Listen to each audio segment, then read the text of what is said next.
Bonjour à tous et bienvenue au JT du Coin, l'émission qui récapitule les actus crypto de la semaine et qui est sponsorisée cette fois-ci par Bitpanda. Commençons par l'une des infos les plus surprenantes de cette semaine. Le PDG de Tether a récemment publié un graphique indiquant que sa société est le 7e plus gros acheteur de bons du trésor américain, qui servent en l'occurrence à garantir la valeur du jeton USDT. Dans l'ordre du classement des acheteurs sur l'année 2024, on a les îles Caïmans, la France, le Luxembourg, la Belgique, Singapour, le Royaume-Uni, Tether, et puis derrière eux, le Canada, Taïwan, le Mexique et la Norvège par exemple. Peu importe ce qu'on pensait de Tether il y a quelques années, aujourd'hui leurs réserves sont nettement plus solides. En matière de réserves d'ailleurs, un institut d'ingénierie politique, aussi appelé Think Tank en anglais, a récemment publié les résultats d'un sondage qu'il a effectué.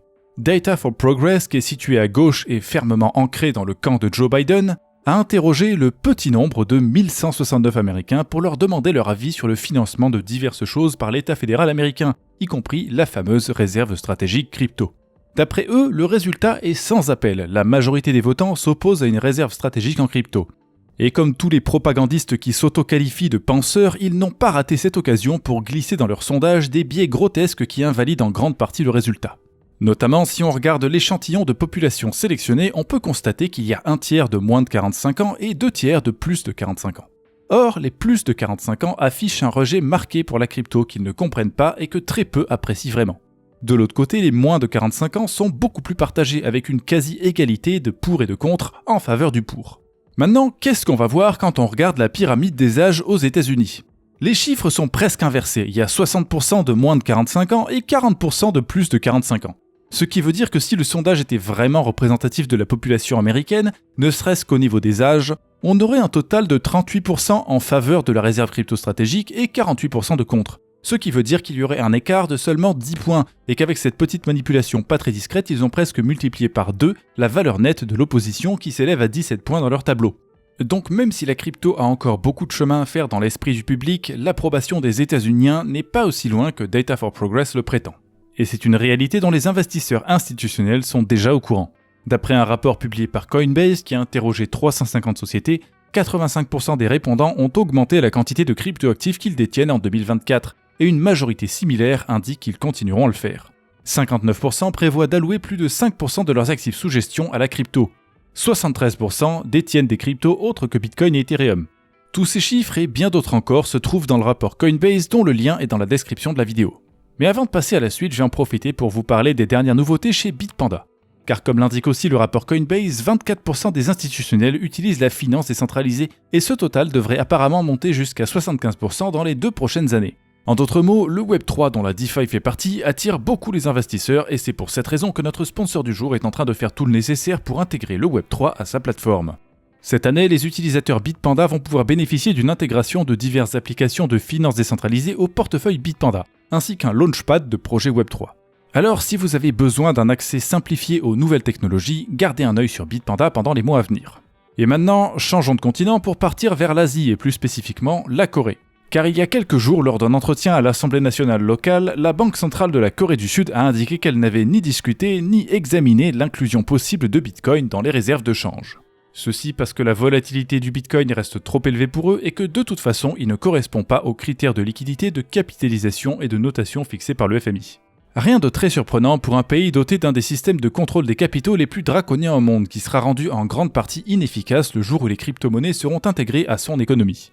C'est probablement aussi pour cette raison que contrairement aux cryptos, la Banque de Corée n'a aucun doute en ce qui concerne la monnaie numérique de banque centrale et qu'elle a annoncé cette semaine le lancement prochain d'une expérience qui touchera 100 000 participants.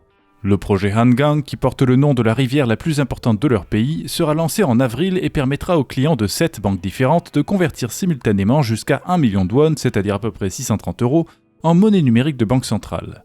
Ils pourront dépenser au cours de l'expérience un maximum de 5 millions de won, donc à peu près 3150 €, jusqu'au 30 juin qui marquera la fin de cette petite expérience et probablement le début de la suivante. Quant aux caractéristiques de cette monnaie, on ne sait pas vraiment de quoi elle sera faite, mais d'après le Chosun Daily, la Banque de Corée serait particulièrement intéressée par le caractère programmable de la monnaie numérique et toutes les limites qu'on peut y mettre. Reste à voir maintenant si leur usage de la programmabilité va mener les Coréens vers plus de liberté ou une proto-dystopie cyberpunk. Cela dit, peu importe le résultat, on ne va pas prétendre qu'ils pourront faire pire que leurs voisins du dessus. La Corée du Nord, dont à peu près 10% des habitants sont des esclaves et 1% se trouvent dans des goulags, est devenue récemment le 5e plus gros détenteur étatique de Bitcoin. Une position qui est moins impressionnante qu'elle en a l'air puisque la plupart des pays du monde ne sont même pas sur la liste. C'est notamment le cas de la France puisqu'on en est encore à l'étape des promesses et des discours. Cette semaine, après les déclarations de François Hollande et Marine Le Pen, c'est François Asselineau qui a débarqué pour proposer que la France se constitue une réserve stratégique de Bitcoin d'une valeur de 5 à 10% de la valeur de ses réserves d'or, c'est-à-dire entre 140 000 et 280 000 Bitcoins au prix actuel. Une proposition intéressante qui a malheureusement peu de chances d'aboutir si François Asselineau reste le seul à la soutenir étant donné les scores qu'il a obtenus précédemment. Au moins une chose est sûre, c'est qu'en dehors du monde politique, la crypto avance quand même.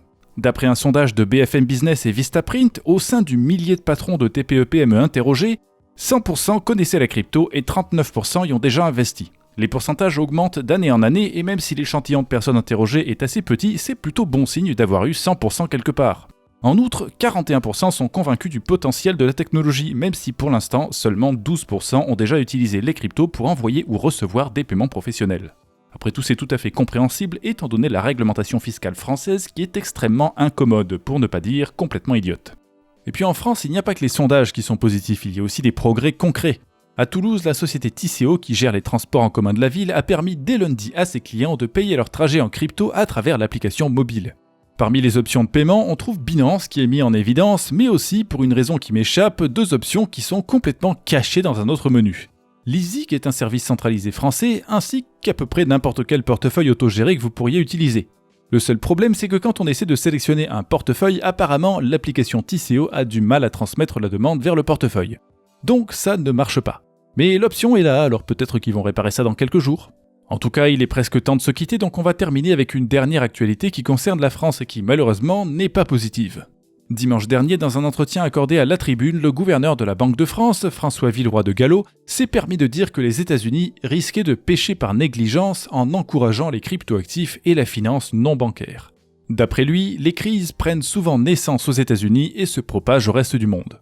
Une affirmation tellement vague qu'elle peut difficilement être contestée sur le terrain des chiffres puisque personne n'a défini la valeur de souvent et qui ne mentionne en aucun cas le contexte autour des crises.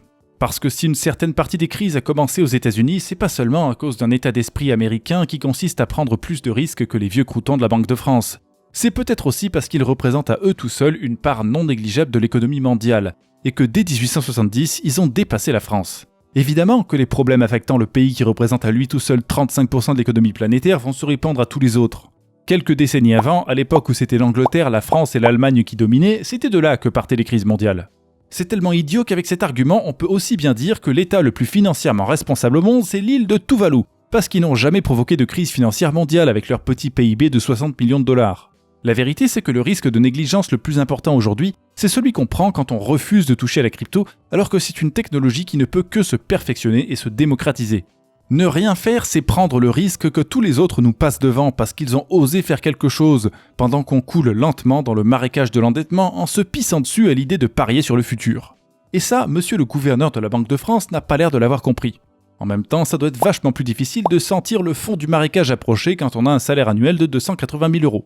Malheureusement, on ne peut rien y faire à part voter pour un président de la République qui nommera un gouverneur plus compétent. Alors je vais vous laisser pour aujourd'hui. Bonne fin de week-end, bonne semaine et comme toujours, j'espère qu'on se reverra dimanche prochain sur YouTube.